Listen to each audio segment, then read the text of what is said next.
Kids, thank you for joining us again for our online VBS. I hope you had a good time yesterday with the animal faces. I know it was a good time. Today, it's Crazy Hair Day. Hope you like this. Today our lesson's God made us. He cares for us, and He loves us more than we can understand. He created us, right down to the hair on our head. Everyone is numbered. Matthew 10:30 says, every hair on your head is numbered. And we're going to watch a video about a guy whose hair was never cut from the day he was born. His name was Samson. And his hair was his strength. He did what God told him to do and kept his hair and never cut it. So let's watch our video and see how Samson did what God wanted him to do.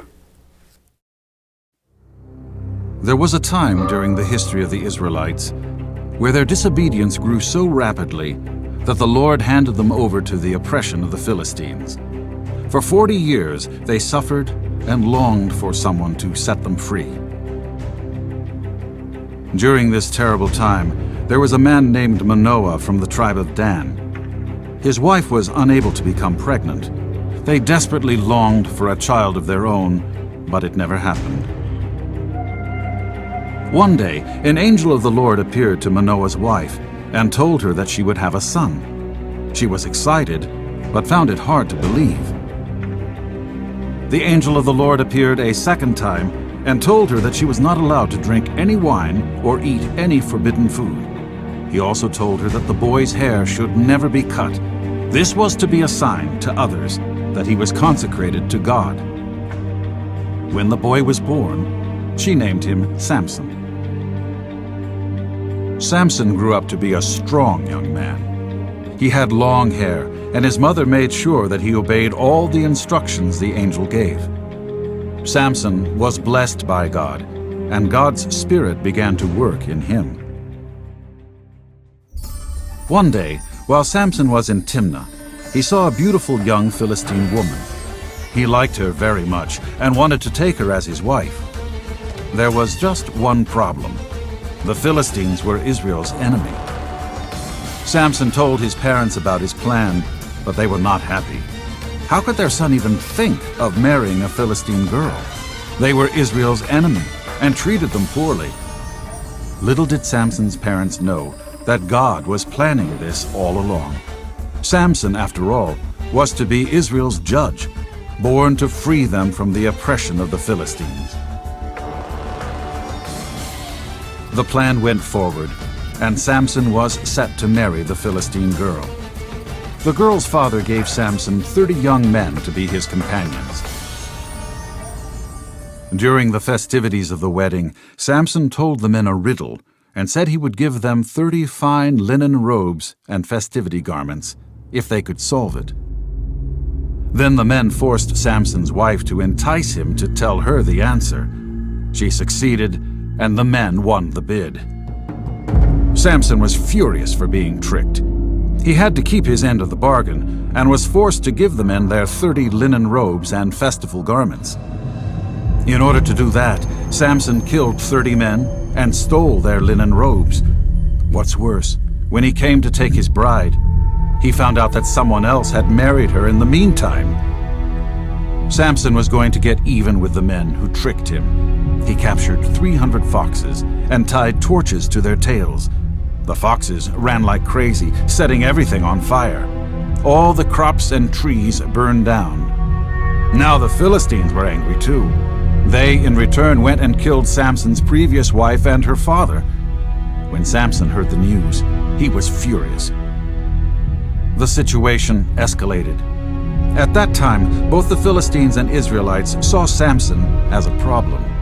The Israelites tied Samson with rope and brought him to the Philistines. With ease, Samson snapped the rope, picked up a jawbone of a donkey, and killed 1,000 Philistine men. Years later, Samson went to the city of Gaza. When the inhabitants learned that he was there, They devised a plan to capture him. They would wait for him until morning and then kill him. Samson, though, did not stay the entire night, and before the morning broke, he walked to the city gates, ripped the doors open, and carried them on his shoulder to the top of the hill. In his disobedience, he fell in love with another woman and told her the secret of his great strength, his long hair. The woman didn't care about Samson and told the Philistines how to capture him. That night, while he was sleeping, she chopped off his hair. When the Philistines captured Samson, there was nothing he could do. The Spirit of God left him, and his amazing strength was gone. They poked his eyes out and put Samson in jail. Finally, they caught the man who wreaked havoc in their land. There in jail, Samson was forced to grind wheat, the job of an ox.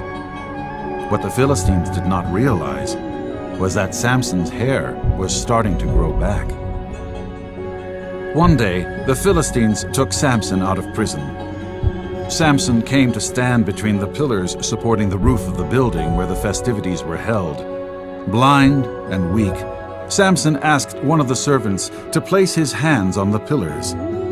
He prayed one last time for God's strength, and with amazing force took down the pillars that held up the building. It caved in, and Samson, along with 3,000 men and women, perished.